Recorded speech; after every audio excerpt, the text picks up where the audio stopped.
Now, what are my ratings and analysis? I have also given it the similar rating as IMDb has given. It is 8 out of 10. A few things that are really standing out are the research and correctness. The director and writer Nag Ashwin has done a splendid job. Action is good. Casting and acting, well, here casting of two people is wrong. I'll come to it in the next slide. Story writing is very good. Dialogue writing is also good. Screenplay is okay. Screenplay is a little choppy at places, like the comedy and the romance section put in the beginning are like 15 minutes slots. I think the comedy should have been a little subtle. It should be situational comedy in such movies, and action should also be romance should also be situational romance, like the romance that you saw in the Speed movie starred by Keanu Reeves and Sandra Bullock. That kind of a romance we wanted. A separate patch just for romance, having one song also, it was a little unnecessary. It seems to be forcefully fitted in the movie. So that's why I've said that screenplay is a little weak. I've given a 7 out of 10 there. But sets, production value, CGI, it is amazing. A few places in CGI you can nitpick, like, when the prisoners were being carried to Kashi, you see that, there is blurring of the edges of those that vehicle. So blurring is done everywhere. Actually, blurring should happen wherever there is intense light. That means wherever there is sun. So top edges you could have blurred, but the bottom edges should not have been blurred. So that is one thing. Another thing, the weapons, especially the laser guns. Laser guns, they should have worked a little harder on that. They look like thermocol guns painted in white.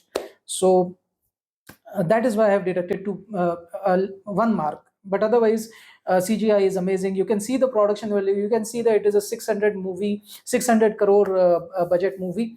It is very well visible on the screen. Background music is amazing. Direction is amazing, as I said, but I have deducted 2 marks because comedy and action were put at separate patches in the beginning. So it should have been situational comedy, situational romance. Is it a world class cinema? Of course, it is a world class cinema. You should be watching it. Now, what are the strengths? First of all, from a massy perspective, if you see, all these 4 stars are going to pull the crowd.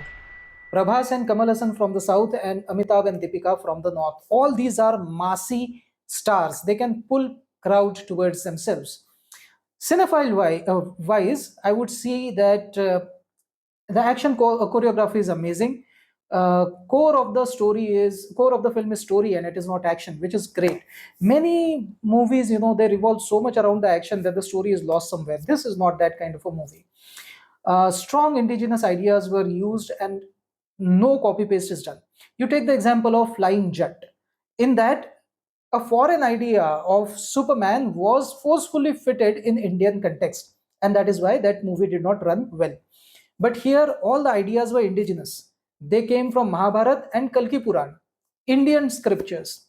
And the actors were also Indian, the context was also Indian. The only thing is, 2898 AD is like a foreign, maybe future time. The time is different, but it is still India. And very much you see the chap of Indian culture. You see Hinduism, you see Buddhism, especially Tibetan Buddhism. You see all these things in this movie. So everything is indigenous. Even the music is indigenous. No copy paste from anywhere. From a nationalist perspective, I found it engaging that North and South came together for probably the first time to show the story of Bharat. You are showing the story of India. North and South both are coming together for that. There is no woke agenda. Unnecessary things are not there, like LGBTQ rights. I don't think that it is unnecessary, but still, every movie should not become about that, or every movie should not be a sermon about how to treat ladies well. See, it can be a factor in your debate, but every movie should not be focused on that.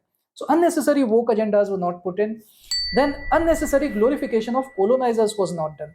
Like, okay, the British were so much better. Had British not come here, then India would be like, we would be savages. We were slitting each other's throat. That agenda was not shown. Another thing is unnecessarily putting a Muslim character in the story somewhere, and he's shown to be, she or she is shown to be the best character in the movie. So nice, so humble, so good. That is forcible insertion of Muslim characters into Indian text. That is not required, and this movie avoids it entirely. You don't see a single character who is Muslim. Then unnecessarily sometimes Ajan is shown just to show how secular we are secular filmmakers. That is also that temptation is avoided. So very good, you are talking on a topic, just stick to that topic. There's no need of virtue signaling, either woke agendas or virtue signaling that we are so secular. That kind of virtue signaling is avoided. Thank you, thanks a lot, we appreciate it. This is the kind of way in which movies should be made in India. Now the weaknesses.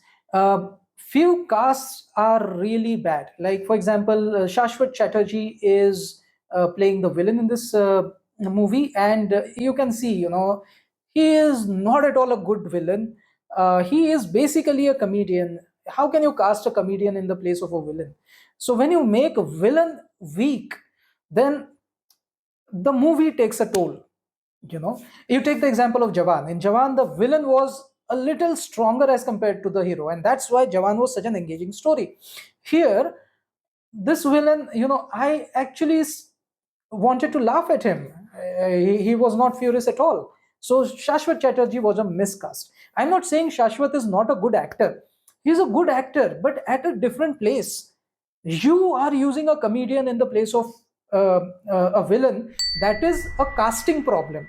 I'm not saying this is Shashwat Chatterjee's problem, it is casting problem.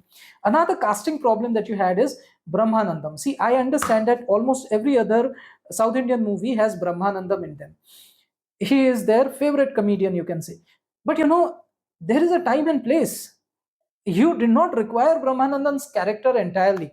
So you could have gone away, you could have done away with that character. That character could have been reduced from the film. Then also that film would be great. In fact, when you try to bat, and if you are not able to deliver a score, then it is looked at as a failed attempt, right? So if you try to do a comedy and it is not comic enough, then it becomes your failure. Why do you want to make failure? See, second half of this movie was amazing, very engaging, very fast. Even if you would have delivered only those 1.5 hours movie, then also people would have liked it. But then you gave first 45 minutes to comedy and romance, separate patches, first for comedy, second for romance. Those 45 minutes should have been saved.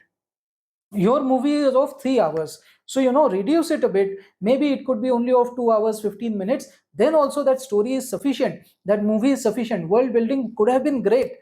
You did not require that comedy patch in the beginning and that romance patch in the beginning. Of course the movie wouldn't have any song had you removed that romance patch. It's okay, no problem at all.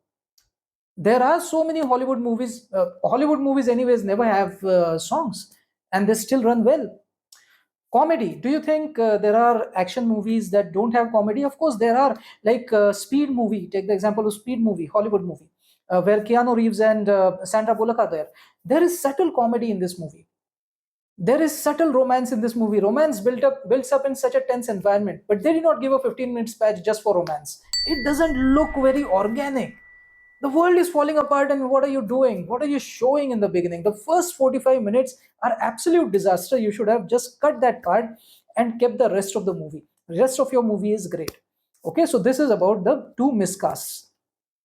Then weak screenplay. I told you already that Disha Patni, she comes in the story out of nowhere, and she goes out of the picture from out of nowhere into the nowhere.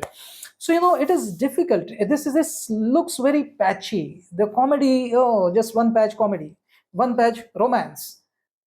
This is not a good screenplay. You should have just taken these two parts out. Jokes in the beginning appear to be forced. I told you already.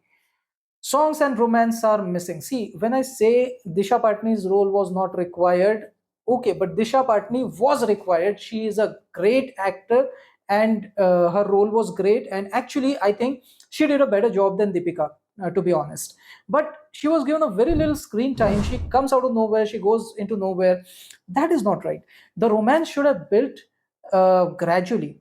The kind of romance that you show between Prabhas and his machine, that is Bhujji, instead of that, Roxy could have been the handler of that machine. She could be the engineer on the machine, and some story could have developed of romance between them.